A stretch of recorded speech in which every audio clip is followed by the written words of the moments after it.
The new word out of Venezuela today is that Maduro is instructing his military to prepare to repel U.S. forces that are going to come onto the country.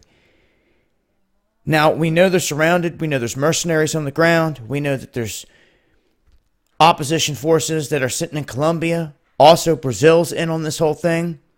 They've clamped down their border, and they're showing today this man running around in broad daylight with all these troops, where he is rallying them.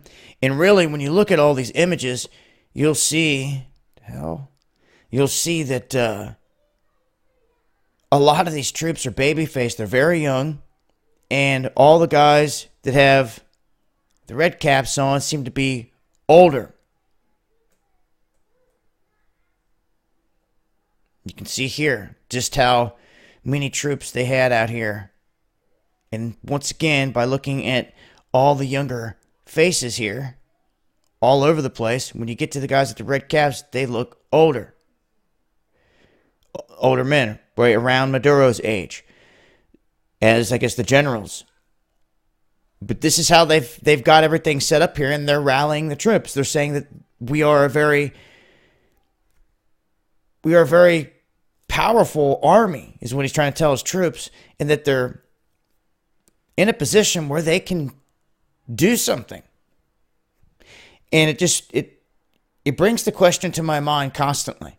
After knowing how they went after Saddam, knowing how they went after Gaddafi, this man's Air Force One, that's what they call it, Maduro's out here on this world stage. It has done been to Cuba, it's done been to Mexico City, and it's done traveled to here today, and people over on Flight Radar are tracking this. And yeah, they can have multiple aircraft at times and fly them and try to pull off some illusions.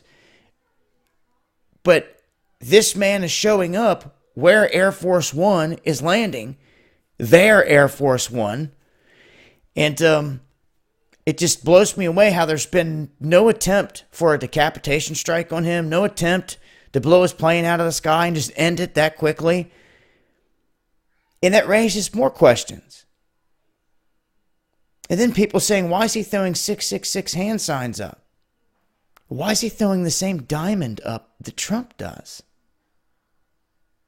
These are very good questions here on this world stage that most people are not going to get because they're so tuned in to that establishment-controlled mainstream media, and it's damaged. It's just done damage to them that bad. So shout out to all the cats out there that are awakened, that are seeing this for what it is out here on this world stage. And there's a reason why we call it that. This is a play on the minds of the masses. This is about controlling people. It's all it's about at the end of the day. Don't you ever forget it. This has been Dabu 7. Awaken.